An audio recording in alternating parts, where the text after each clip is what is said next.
دنیا کائنات جس میں آج ہر انسان اپنی زندگی بہترین بنانے کی کوشش کر رہا ہے۔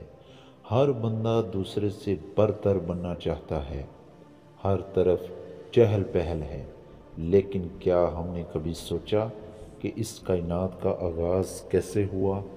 کن مراحل سے گزر کر یہ کائنات آج ہمارے موجودہ مقام تک پہنچی؟ کیا کوئی ایسا شخص ہوگا جو ان سوالات کے جوابات نہ جاننا چاہے گا؟ تو آئیے، محاذ ٹی وی آپ کے لیے ان سوالات کے جوابات لایا ہے۔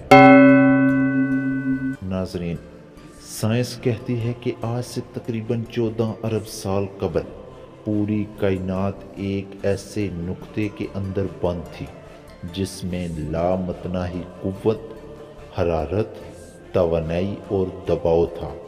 جو کچھ تھا اسی نقطے کے اندر تھا، باہر کچھ بھی نہ تھا۔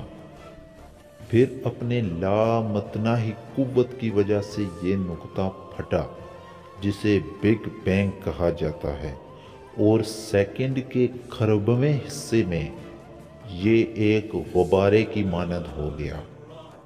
پھر زمین، پھر نظام شمسی اور پھر پوری کہکشاں میں پھیل گیا، اور صرف 3 منٹ بعد اس کا رقبہ 10 کھرب کلومیٹر کے برابر ہو گیا۔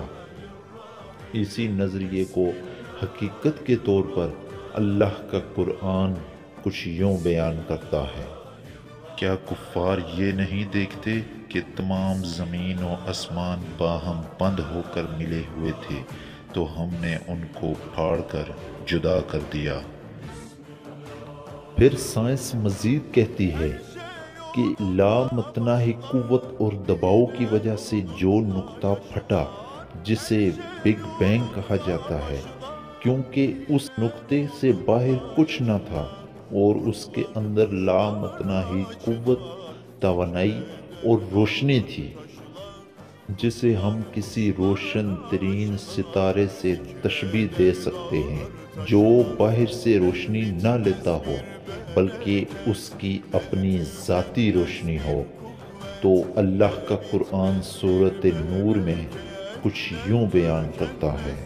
اللہ آسمانوں اور زمین کا نور ہے، اور اس کے نور کی مثال ایسی ہے جیسے ایک تاک میں رکھا چراغ، اور چراغ ایک فانوس میں ہو، اور فانوس کا حال یہ ہو کہ جیسے موتی کی طرح چمکتا ستارہ نور۔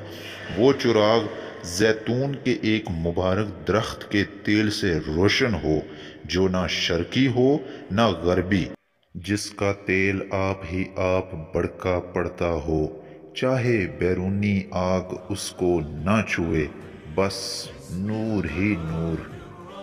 آگے سائنس مزید کہتی ہے کہ بگ بینگ کے 4 لاکھ سال تک پوری کائنات ایٹمی ذرات کے دھوئیں پر مشتمل رہی، اور ڈارک انرجی اس دھوئیں کو پھیلانے میں مصروف رہی۔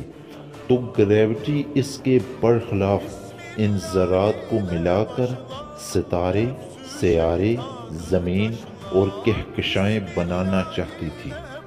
اس عظیم کشمکش کو سورہ حامیم سجدہ میں قرآن کچھ یوں بیان کرتا ہے۔ پھر ہم آسمان یعنی کائنات کی طرف متوجہ ہوئے، تو اس وقت وہ صرف دھواں تھا۔ تو ہم نے اس سے اور زمین سے فرمایا کہ دونوں حاضر ہو، چاہے خوشی سے چاہے زبردستی۔ تو دونوں نے عرض کی کہ ہم بخوشی حکم بجا لا کر وجود میں آئے۔